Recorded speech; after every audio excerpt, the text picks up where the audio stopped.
Il m'a dit, les Kinois, vous aimez la guerre parce que vous n'avez pas connu la guerre. Moi, j'ai quitté Kisangani jusqu'à Kinshasa à pied. Mes pieds avaient gonflé, mais je devais marcher. Vous pensez que la guerre, c'est comme un téléfilm. C'est ce que vous voyez à la télévision. Une nouvelle expérience à vivre aussi.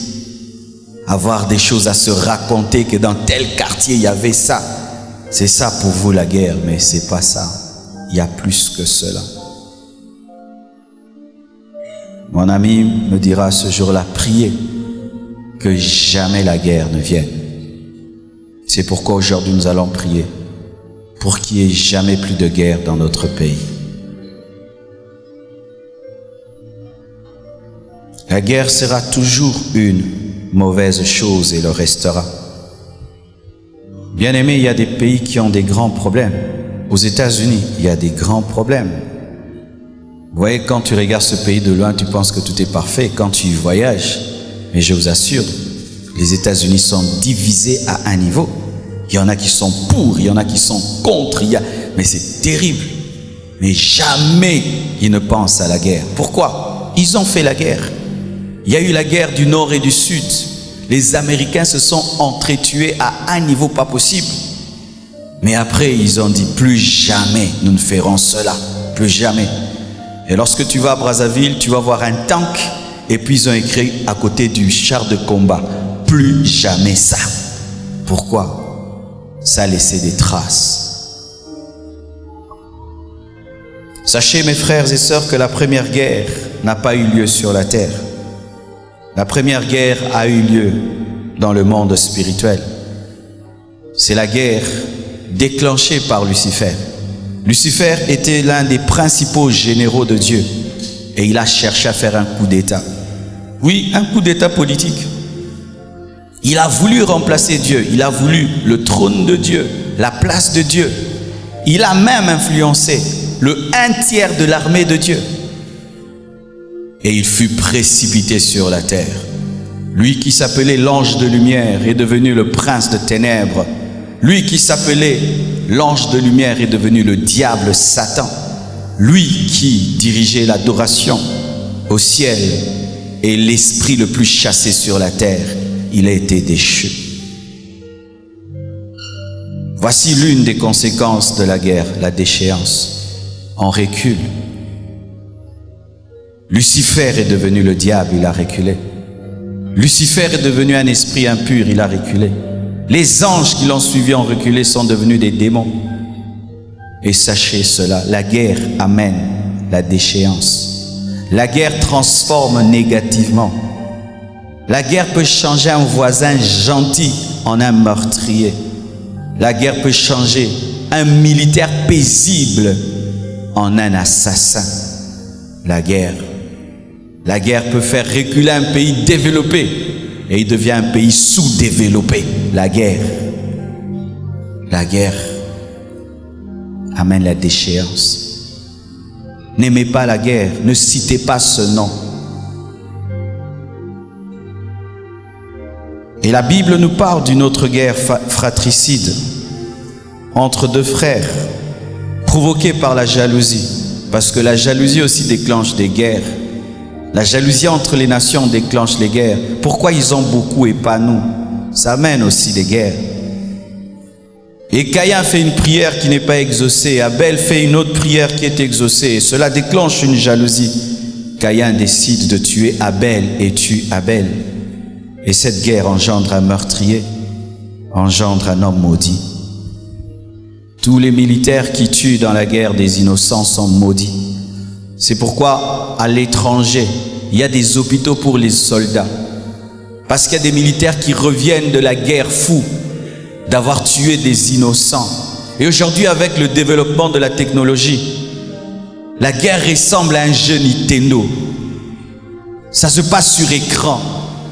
Tu appuies un bouton et il y a une bombe qui quitte quelque part et qui tombe ailleurs. Et tu vois seulement de la fumée, alors qu'il y a toute une famille qui est rasée. Et il y a des militaires qui reviennent des guerres, traumatisés d'avoir tué, d'avoir fait du mal. La guerre amène la malédiction. Sur des générations et des générations, Quand tu prends une arme qui t'est donnée par le gouvernement afin de protéger la société, protéger les civils, mais tu retournes cette arme pour les tuer, tu es maudit. Et le sang des innocents maudit la terre. Il y a des nations qui sont maudites parce que la terre a reçu tellement de sang innocent et que la nation est maudite parce que le sang parle, écrit vengeance. Tu peux tuer un homme dans le secret, tu l'enterres et personne ne sait. Son sang criera contre toi et amènera la malédiction dans ta vie. La guerre amène la malédiction. Et ce passage d'Apocalypse 14, versets 14 à 20 que je viens de vous lire est une prophétie.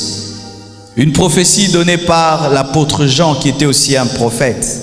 Jean était un prophète extraordinaire. Il a pu voir ce qui va se passer après même notre temps. Il a vu la fin du monde. Il a vu la troisième guerre mondiale. Il y a eu 2 grandes guerres mondiales avec les Allemands. Mais sachez qu'il y a une 3e guerre mondiale qui se prépare.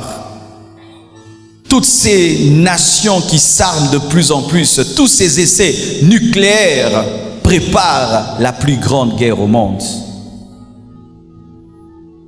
Toutes ces alliances de paix qui sont brisées et brisées encore. Cette guerre en Orient prépare la plus grande guerre au monde.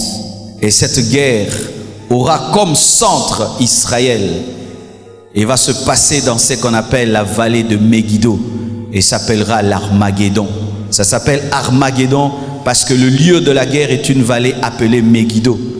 Et lorsque le prophète Jean voit la guerre, il voit au départ des raisins, mais plus tard il voit en soi que ce n'est pas du raisin foulé, c'est le sang répandu sur une surface de 1600 stades qui équivalent à 300 km.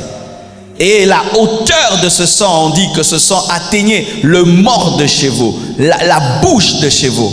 Et un cheval, lorsqu'il est vraiment grand, il peut atteindre 1,5 mètre. Imaginez, ça fait au moins 21 millions de litres de sang. Et la prophétie confirme que lors de la bataille d'Armageddon, la moitié des Juifs périra. L'Antichrist va rassembler toutes les nations de la terre pour combattre Israël et combattre les Juifs. Mes frères et sœurs, pouvons-nous accepter qu'encore le sang coule? Parce que le sang a toujours été le premier résultat de toute guerre, grande ou petite. La guerre entre Caïn et Abel a engendré le sang. La 3e guerre mondiale engendrera le sang. Et toutes les petites guerres engendrent toujours le sang. Le sang est toujours au rendez-vous lorsqu'il y a une guerre. Même quand Christ est venu sur cette terre pour délivrer l'homme, il fallait que son sang coule. Mais cela était utile. C'était pour le salut de l'humanité.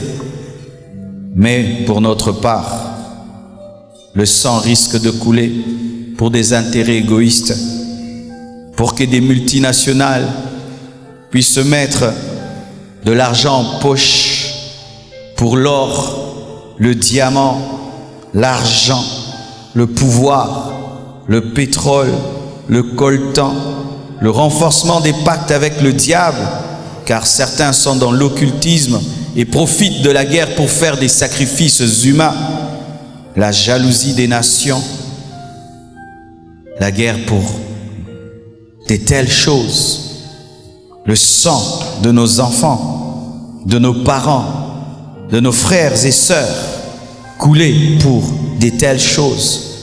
Savez-vous que dans les nations organisées, le peuple se lève contre même le gouvernement pour dire « Arrêtez d'envoyer nos enfants à la guerre. Nous sommes fatigués que nos enfants puissent aller dans tel et tel pays déclencher des guerres pour que vous puissiez vous enrichir. » Il y a des hommes qui se lèvent pour cela. Pourquoi verser le sang de son frère pour l'argent? Pourquoi verser le sang? Pourquoi mon enfant deviendra-t-il militaire pour aller tuer, pour que toi tu aies de l'argent? Et il y a aux États-Unis des gens qui militent contre des guerres. Et il suffit seulement qu'un Américain meure à la guerre, il faut voir comment ça crée des problèmes. Pourquoi? Ils respectent le sang. Mais nous, le sang du Congolais n'est pas différent du sang d'un chat. Même nous-mêmes, nous nous moquons de la mort des gens. Une fois, je me promène en ville et je vois ces jeunes qui ont des motos Wewa tamponnées. Je crois 4 motos qui se sont rencontrées. Je ne sais pas comment ça s'est fait ça. Et ils étaient par terre blessés. Les gens rigolaient. Les gens rigolaient de voir des gens blessés. Ça fait rire de voir quelqu'un tomber d'une moto et blessé. Ça nous fait rire quand on voit le sang. Et si déjà le Congolais ne peut respecter le sang du Congolais, vous voulez que d'autres nations respectent notre sang? Si ça nous fait rire quand nous allons dans les deuils, si ça nous fait rire d'aller dans des deuils et des deuils et des deuils, causés, parlant, papotant dans les deuils, de sorte même que nous oublions le cadavre. Vous voulez que les nations étrangères nous respectent alors que nous ne respectons pas nos propres vies, nos propres frères. Un Congolais peut tomber là maintenant, personne ne va penser l'amener à l'hôpital. Combien de cas dans cette église nous traitons?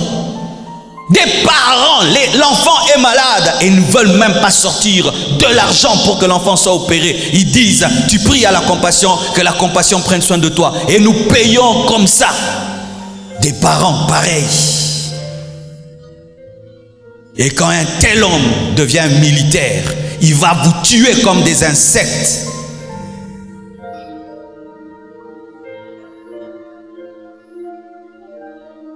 Bien-aimés, c'est vrai qu'une nation doit avoir une armée, mais il faut que les gens soient formés. Ce n'est pas tout le monde qui peut être soldat.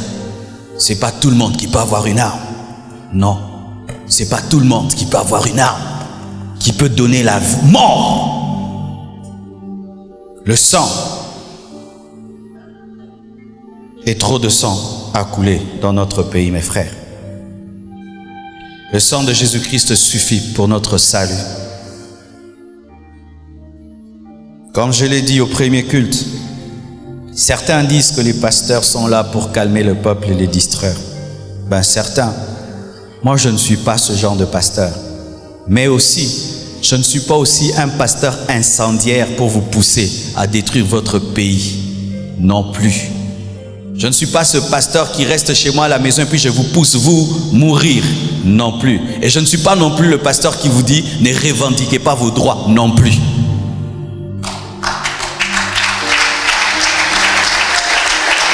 Quelle est ma position? Ma position, la voici. Je suis pour la revendication, mais pacifique. Et je suis contre la guerre. Je suis pour qu'un homme puisse dire, mais telle autorité a pris ma maison, c'est ma maison. Mais oui, c'est ton droit. Si c'est ta maison, tu as le droit. Si je te prêche pas ça, je suis un pasteur menteur. Oui, si tu dis qu'on me paye $50, mais le SMIG c'est $100, il faut ajouter mon salaire. C'est ton droit, il n'y a pas de péché à cela. Mais quand tu réclames ton SMIG et tu casses les maisons des gens, tu insultes les gens, tu détruis le stade, tu détruis la route, là non. Quand tu revendiques et tu prends des armes et tu commences à tuer les gens parce que tu as une revendication, là non, parce que la vie humaine est plus élevée que tes droits. Revendiquez, mais dans la paix. Ne détruisez pas, n'insultez pas. Mes frères et sœurs, j'aimerais vous parler de l'envers du décor. Des choses qui se passent au-delà de ce que nous voyons. Des choses dont on parle rarement lorsqu'il s'agit de guerre. Vous voyez, quand vous regardez ce mur, il est beau, n'est-ce pas? Quand vous voyez ces écrans, c'est très beau. Ils sont beaux. Mais vous savez que pour que ce soit beau devant, derrière là-bas, il y a des fils et des fils et des fils. L'envers du décor. Quand il y a une guerre et vous entendez, nous avons gagné la guerre. Oui, on vous montre des militaires dans des camions, on a gagné. Mais les dessous, qu'est-ce qui se passe? Et malheureusement, c'est le peuple qui paye le grand prix. Les gens qui profitent de ces victoires ne payent pas des grands prix. Mais c'est le peuple qui n'a rien à voir même dedans, qui paye le lourd tribut.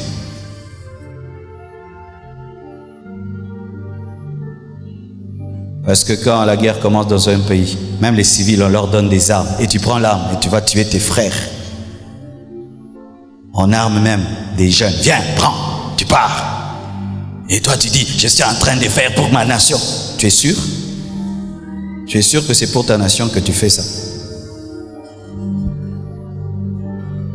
Et toutes ces personnes qui derrière des laptops envoient les gens faire des guerres, venez les faire vous-même. Vous êtes des lâches. Poussant les autres derrière des ordinateurs, faites. Tu es lâche, mais un courageux sur Facebook. Tout le monde sur Facebook est courageux. Sur YouTube, tout le monde est courageux. Voici l'envers du décor. La guerre amène la terreur. Vous voyez le fait même, je parle de la guerre, comment vous êtes calme. Mais il n'y a même pas un bruit de fusil. Mais la vraie, la terreur, la peur, la panique. Ma mère, deux fois, d'ailleurs elle est là, me racontait des histoires quand ils étaient jeunes, au temps de Moulélé, au Kivu, les choses qui se passaient, où vous devez dormir sous le lit et manger des biscuits. Sous des lits, mangeant des biscuits. Toi et toute ta famille, sous les lits, mangeant les biscuits dans le noir. Tu ne peux pas allumer la lampe avec des bougies. Et il faut y mettre du sel pour que la bougie ne finisse pas. On devient ingénieux. La peur, la terreur. Mes frères, une arme, un petit pistolet, c'est autre chose qu'entendre un coup de mortier. Une bombe, une roquette tombée à côté de toi. Lorsque j'habitais une maison qui n'avait pas de mur, un jour, des hommes armés sont venus autour de ma maison et il y a eu des coups de balle. Mes frères et sœurs, pasteur que je suis, j'ai tout fait pour garder mon contrôle, mais ça remuait mes intestins. Je me suis retrouvé à genoux, pas pour prier. Et imagine, tu entends ça pendant 5 heures du temps, toute une journée, et tu vois là, la maison là tombe, celle-là tombe, la chambre explose. La terreur, la peur, la panique, tu es tétanisé de peur. Les hypertendus meurent. Dans la guerre, il y a certaines personnes dont on ne parle pas. On parle toujours de ceux qui meurent par les coups de balle. Mais il y a d'autres qui meurent sans être touchés par les balles. Les hypertendus. Les vieillards, ceux qui sont dans des hôpitaux, quelqu'un qui est dans une salle d'urgence et tout d'un coup la guerre commence, le médecin fuit, tout le monde s'en va et meurt. Ces enfants qui sont dans des couveuses et tout d'un coup il n'y a plus d'électricité, ça on n'en parle pas, de tous ces malades, de tous ces enfants qui meurent, de tous ces vieillards qui meurent, de tous ces hypertendus qui meurent. La guerre amène des maladies, le choléra, parce qu'on jette les morts dans l'eau et ils pourrissent dans l'eau et on n'a plus le temps de désinfecter l'eau. L'eau devient polluée.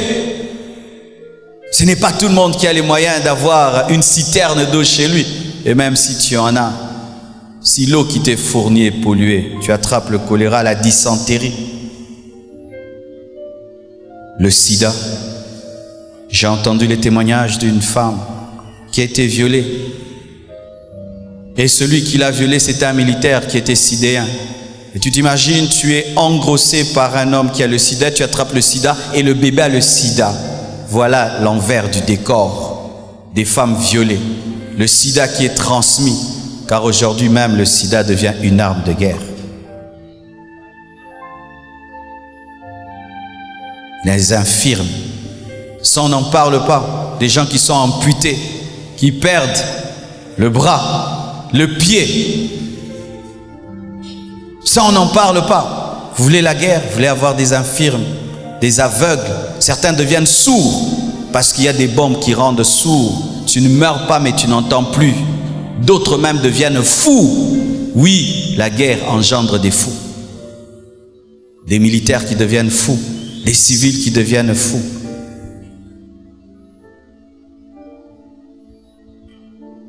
La mort des personnes qui nous sont chères. Tu vois ton garçon que tu aimes beaucoup, quand la guerre commence, il peut entrer dans le rythme. Moi aussi, donnez-moi une arme. Il pense qu'il va devenir Rambo. Et devant toi, on tue ton fils aîné. Qu'est-ce que ça te fera? Quand les autres vont chanter, la guerre est finie, nous avons gagné. Toi, tu as gagné. Tu as gagné quoi?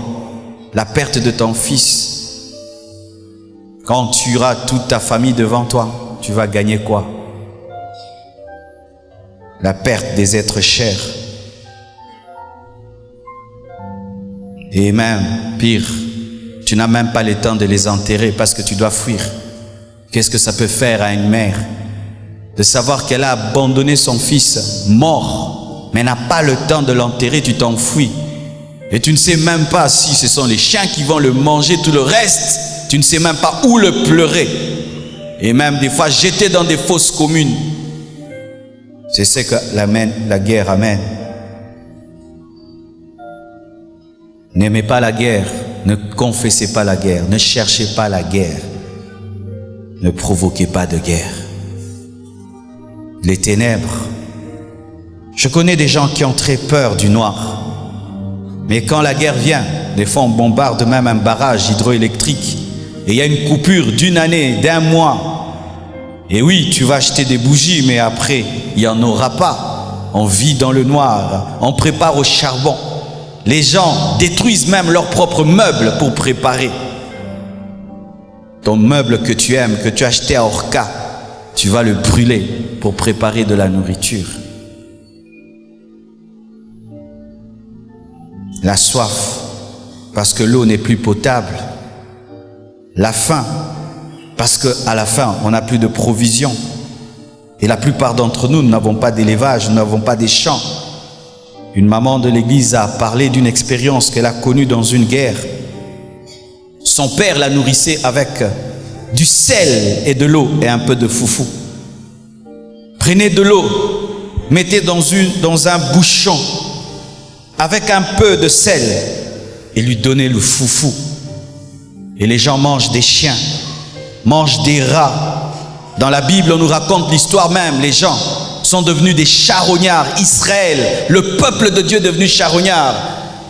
Un jour est devenu cannibale plutôt. Un jour, 2 femmes se sont présentées devant le roi et écoutez ce qu'elles ont dit. Roi, juge-nous. Cette femme a mangé, nous nous sommes entendus de manger mon enfant et on l'a mangé. Et quand c'était sur son tour, elle a refusé qu'on mange son enfant. Ce n'était pas la sorcellerie, c'était la faim. La faim.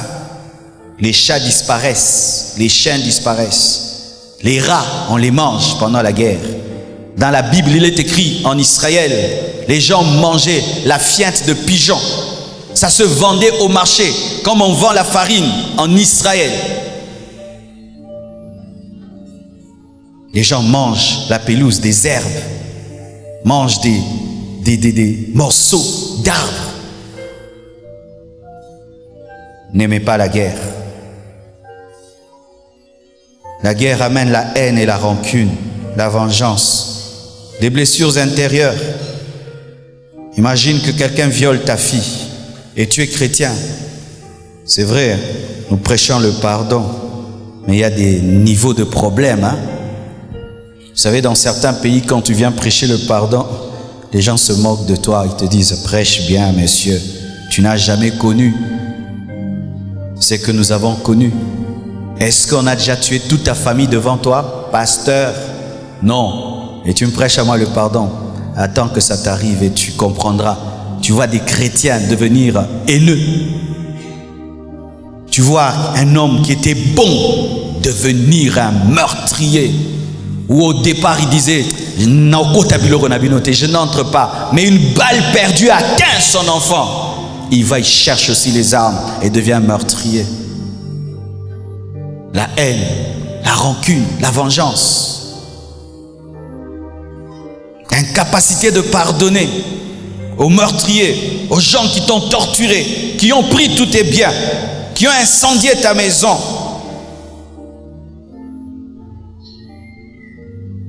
Des morts effroyables, des morts par le feu, où tu brûles dans une maison, où une bombe tombe sur toi et tu es déchiqueté, tu disparais. On ne sait même pas qu'est-ce qu'est le pied, la main, le bras. Et ce qui est pire, certains sont tués même par les membres de leur famille.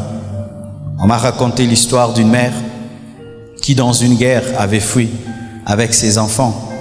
Mais le plus petit commençait à pleurer et cela a attiré les assaillants. Et vous savez ce que cette femme a fait? Elle a tué son enfant. Elle a étouffé son enfant pour épargner les autres enfants. Cette femme, en le faisant, c'est vrai, humainement on peut dire c'est logique. Vaut mieux qu'un enfant meure pour que d'autres soient sauvés. Mais après avoir posé un tel acte, qu'est-ce qu'elle est devenue? Elle est vide. C'est fini. C'est tout. Qu'est-ce qu'elle est devenue? Sa vie est finie. Elle a tué son enfant. Et cette mère a étouffé son enfant, tué son enfant pour sauver la vie de la famille. Les choses effroyables arrivent dans la guerre. N'aimez pas la guerre. Ne confessez pas la guerre. Des phénomènes bizarres arrivent. Paraît-il que dans la guerre, certains chiens mangent les cadavres. Certains chats mangent le cadavre. Et lorsque un chat ou un chien a goûté à la chair humaine, bien aimé, il peut te tuer.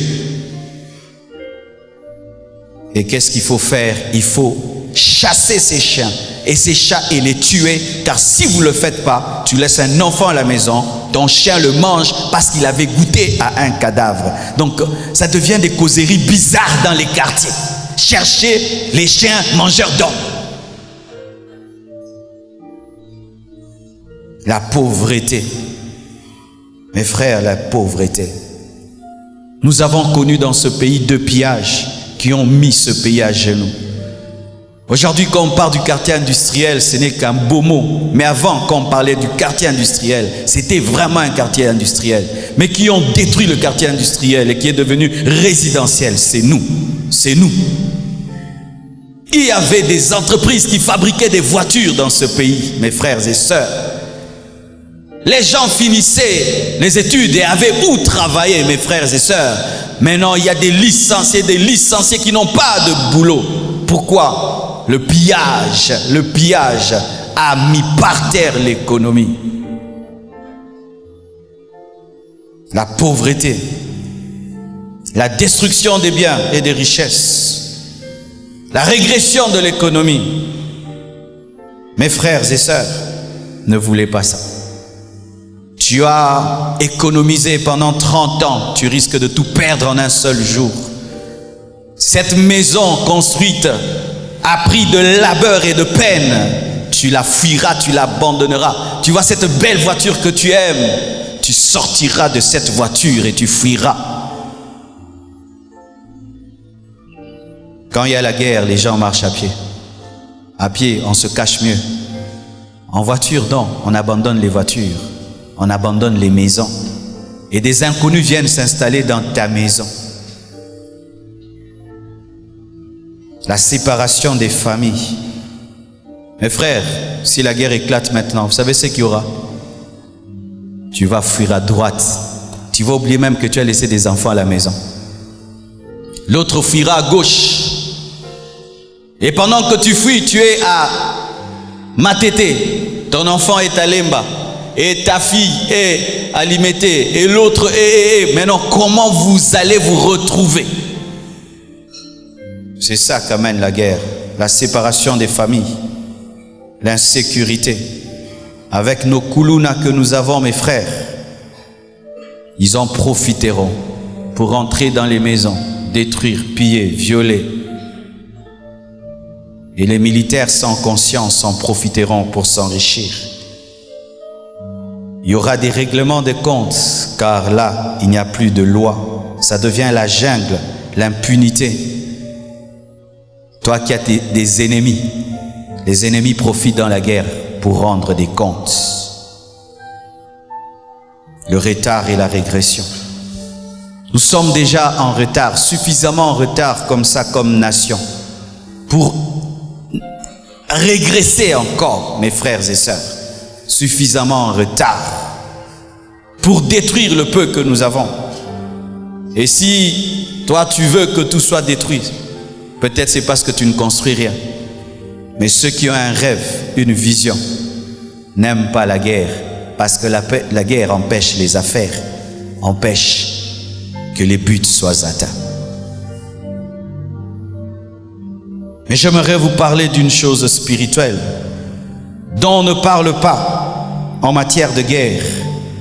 Sachez ceci, que le diable aime la guerre, il aime la guerre. Il y a même des démons qui ne travaillent que pour la guerre. Et j'ai vu une vision pareille, des esprits impurs qui ne travaillent que pour la guerre, parce que la guerre est une croisade d'évangélisation pour le diable. C'est l'occasion en or pour Satan de remplir l'enfer. Parce que, mes frères et sœurs, la plupart d'hommes sont des païens. Et ainsi, lorsque la mort atteint un païen et atteint des milliers de païens, le diable est heureux parce qu'il envoie des gens en enfer. La vie permet l'évangélisation. Mais une fois que les gens commencent à mourir en masse, Satan est content parce que pendant les guerres, c'est que les gens ne savent pas, beaucoup de gens vont en enfer. Et beaucoup de chrétiens abandonnent la foi. Comment? Mes frères, les églises seront fermées. Qui viendra te prêcher? Il y a certains, si tu fais seulement 2 semaines sans venir à l'église, tu perds la foi. Et là, 1 année sans église. Qui viendra te prêcher? Moi, je ne viendrai pas. Je ne viendrai pas à l'église. Je vais prier à la maison. Satan aime la guerre parce que la guerre empêche à l'église de faire son travail, empêche à l'église d'évangéliser, aux enseignants de former et amène les chrétiens dans la distraction et remplit l'enfer. Bien-aimés frères et sœurs, la guerre peut changer ta petite fille en prostituée. Elle a tellement faim qu'elle décide de se prostituer pendant la guerre. Car ça, souvent, on n'en parle pas. La guerre amène la prostitution. La guerre, tellement qu'on a faim, peut changer ta fille bien éduquée en prostituée. Vous qui n'aimez pas le sport, la guerre vous fera faire du sport. Tu marcheras à pied au point où tes pieds gonfleront, se blesseront. Tu sauteras des murs que tu n'as jamais imaginés. Tu battras ton record en matière de sprint.